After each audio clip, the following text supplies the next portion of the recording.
ಪ್ರತಿ ಸಲ reel open ಮಾಡಿದಾಗ ಫಸ್ಟ್ ಬರೋದೇ ನೀವು. ಹೌದೌದು ಬ್ರೋ, ಏನ್ ಅನ್ಸುತ್ತೆ ಅವಾಗ ಬಂದಾಗ ನಿಮ್ ಪೇಜ್ ಅಲ್ಲಿ? ಚೆನ್ನಾಗಿ ಅನ್ಸುತ್ತೆ. ಬೇರೆ ಎಲ್ಲ ರೀಲ್ಗಿಂತನೂ ಡಿಫ್ರೆಂಟ್ ಅನ್ಸುತ್ತೆ. ಫುಲ್ ಡಿಫ್ರೆಂಟ್ ಅಲ್ಲ?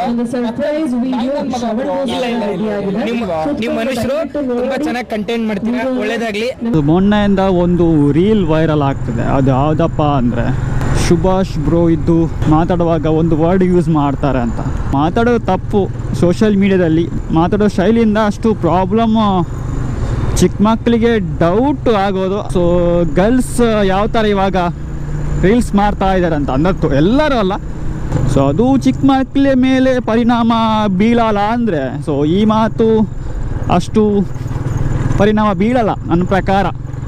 ಇನ್ ಕೇಸ್ ಈ ಮಾತು ಕೂಡ ಸುಭಾಷ್ ಬ್ರೋ ಅವರು ಫಸ್ಟಲ್ಲಿ ಡೈಲಾಗ್ ಹೇಳ್ತಾರಲ್ವ ಲೇ ಅಂತ, ಆ ಮಾತು ಚಿಕ್ಕ ಮಕ್ಕಳ ಮೇಲೆ ಪರಿಣಾಮ ಬೀಳುತ್ತೆ ಅಂದರೆ, ಹುಡುಗಿರು ಒಂದು ರೀಲ್ಸ್ ಮಾಡ್ತಾರಲ್ವ, ಸೊ ಅದು ಕೂಡ ಮಕ್ಕಳ ಮೇಲೆ ತುಂಬಾ ಪರಿಣಾಮ ಬೀಳುತ್ತೆ. ಸೊ ಅವರು ರೀಲ್ಸ್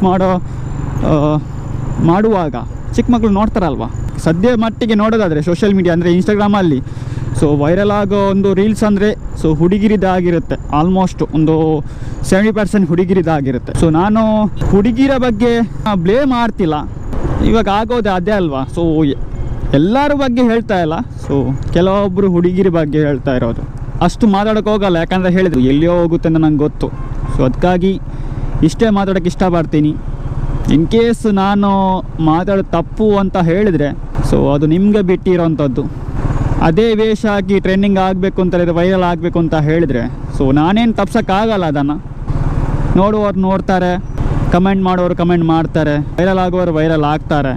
ಇನ್ನೊಂದು ಸಲ ಹೇಳ್ತೀನಿ, ಹುಡುಗಿರಿ ಬಗ್ಗೆ ನಾನು ಹೇಳ್ತಾ ಇಲ್ಲ. ಸೊ ಕೆಲವೊಂದು ಹುಡುಗಿರಿ ಬಗ್ಗೆ ಮಾತ್ರ ಹೇಳೋದು ನಾನು. ಆಲ್ಮೋಸ್ಟ್ ಹುಡುಗಿರು ಒಳ್ಳೇದಿರ್ತಾರೆ, ತುಂಬ ಜನ ಒಳ್ಳೆಯವರು ಇರ್ತಾರೆ. ಸೊ ಈಗಿನ ಜನ್ರೇಷನ್ ಅವರನ್ನು ಆ ರೀತಿ ಮಾಡಿಸುತ್ತೆ. ಅವರಂಗೆ ತುಂಬ ಜನ ಬ್ಯಾಡ್ ವರ್ಡ್ ಯೂಸ್ ಮಾಡ್ತಾರೆ. ಸೊ ಕಂಟೆಂಟ್ ಕ್ರಿಯೇಟರ್ ಅವರೊಬ್ಬರನ್ನೇ ಬ್ಲೇಮ್ ಮಾಡೋಕ್ಕಾಗಲ್ಲ.